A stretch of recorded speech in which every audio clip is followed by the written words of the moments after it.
মনোনয়নপত্র বাছাইয়ে রিটার্নিং অফিসারের সিদ্ধান্তের বিরুদ্ধে আপিলের দ্বিতীয় দিনের কার্যক্রম করছে নির্বাচন কমিশন। এ বিষয়ে আরো বিস্তারিত জানাতে এই মুহূর্তে আগারগাঁওয়ের নির্বাচন ভবন থেকে যোগ দিয়েছেন সহকর্মী সাজ্জাদ হোসেন। আমাদের কাছে যে তথ্য আছে, এখন পর্যন্ত 85টি আপিল জমা পড়েছে বুথগুলোতে প্রার্থিতা ফেরত পাওয়ার জন্য। সেক্ষেত্রে ঢাকার বাইরের সংখ্যাই বেশি। কোন এলাকার কতজন প্রার্থী আসলে তাদের প্রার্থিতা পুনর্বহালের জন্য এই আপিল আবেদন করেছেন? লোপা, আপনি যেমনটি বলছিলেন, এখন পর্যন্ত আজকে 85টি আবেদন করেছে সর্বশেষ তথ্য অনুযায়ী, এবং ঢাকায় গতকাল এবং আজকে মিলিয়ে মোট 19টি আপিল আবেদন করেছে। এই বিষয়টি যারা আপিল করছেন যে শুধুমাত্রই তাদের মনোনয়ন বাতিল করা হয়েছে এমন না, মনোনয়ন প্রত্যাশীরা যে শুধু আপিল করছে এমন না। কুমিল্লা থেকে একজন আপিল করেছেন, মনোনয়ন সে পায়নি, কিন্তু অন্য আরেকজন মনোনয়ন পেয়েছেন এবং তার মনোনয়ন বৈধতা নিয়েও কিন্তু অনেকে আপিল করছেন।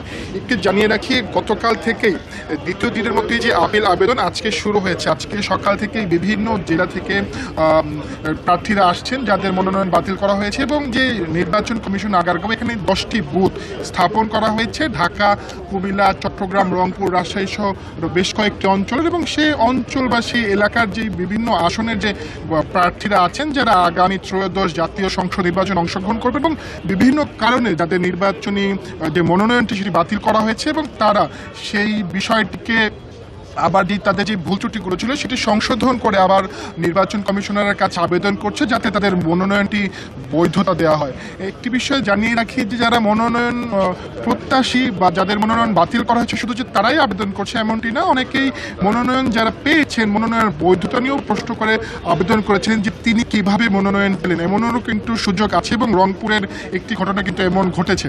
আর গতকালে এই বুথ ওপেন করার পর যে আপিল আবেদন যে বুথগুলো নেওয়া হচ্ছে, গতকাল 42টি আবেদন করেছিল এবং আজকে সকাল থেকে এখন পর্যন্ত 43টি আবেদন জমা পড়েছে, আপিল আবেদন জমা পড়েছে, এবং এই আবেদনটি আজকে 5টা পর্যন্ত নেওয়া হবে এবং এটি চলবে 9 তারিখ পর্যন্ত, এবং 10 তারিখ থেকে আবার সেই আপিলগুলো পুনর্বিবেচনা করে 20 তারিখ পর্যন্ত কমিশন একটি সময় রাখবে, এবং এই 20 তারিখের মধ্যেই 20 জানুয়ারির মধ্যেই প্রার্থী বাতিলের যে বিষয়টি সেটি চূড়ান্ত করবে নির্বাচন কমিশন। এবং আজকে কিছুক্ষণ পর 2-3টা নাগাদ এনসিপির একটি প্রতিনিধি দল আসবেন এবং তারা প্রধান নির্বাচন কমিশনারের সাথে বৈঠক করবেন, এবং 4টার দিকে আসবেন বাংলাদেশ ইসলামী আন্দোলন যারা আছেন তারাও 4টায় প্রধান নির্বাচন কমিশনের সাথে বৈঠক করবে, এবং বৈঠক শেষে 5টার দিকে আজকে যে আপিল আবেদন 5টা নাগাদ সেটি গ্রহণ করা হবে। 5টার পরে জানানো হবে যে মোট কতটি আবেদন জমা পড়েছে এবং কোন কোন অঞ্চলে কতটি আবেদন আজকে জমা পড়েছে। একটি বিষয় জানিয়ে রাখি, কিছুক্ষণ আগে এখানে এসেছিলেন মহিউদ্দিন রনি, যিনি ঢাকা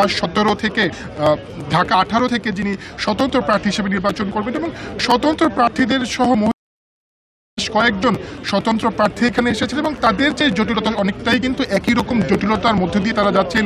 গতকাল তাসলিম দ্বারাও যে বিষয়টি যেই সমস্যার সম্মুখীন হয়েছিল, আজকে মহিউদ্দিন রনিও আমাদের সাথে কথা বলেছেন এবং তিনিও একই সমস্যায় পড়েছেন। স্বতন্ত্র প্রার্থীদের ক্ষেত্রে ইতিমধ্যেই আমরা জানি যে 1% সে এলাকার ভোটারদের স্বাক্ষর লাগে, এবং 1%-এর স্বাক্ষরদের তালিকা সেটি নির্বাচন কমিশনে জমা দিতে হয়। সেই 1%-এর মধ্য থেকে যদি সেই সংখ্যাটি মোট সংখ্যার থেকে দৈবভাবে 10 জনকে নির্বাচন করা হয়, এবং 10 জনের ওই যারা ওই এলাকার স্বাক্ষর করেছেন স্বতন্ত্র প্রার্থীর মনোনয়নে, তাদের যে 10 জনের মনোনয়ন বা তাদের তথ্য সঠিক কিনা সেটি যাচাই করা হয়। মহিউদ্দিন রনির ক্ষেত্রে যেই সমস্যাটা হয়েছে, এবং তাসলিম যারা যিনি ঢাকা 9 থেকে নির্বাচন করছেন স্বতন্ত্র প্রার্থী, তারা একই সমস্যায় পড়েছেন। 10 জনের মধ্যে 2 জনের যে তারা পেয়েছেন যে তাদের ভোটার তথ্য সঠিক নয়, এবং এই বিষয়টিকে নিয়ে তারা আবার আবেদন করেছেন যে না, তাদের যে স্বাক্ষর করেছেন সেটি সঠিক আছে। এরকম বেশ কিছু জটিলতায় যারা পড়েছেন তারা এখন আবেদন করছেন, এবং এই আবেদন আজকে 5টা পর্যন্ত চলবে এবং এই মাসে 9 তারিখ। সাজ্জাদ হোসেন, আপনাকে অনেক ধন্যবাদ।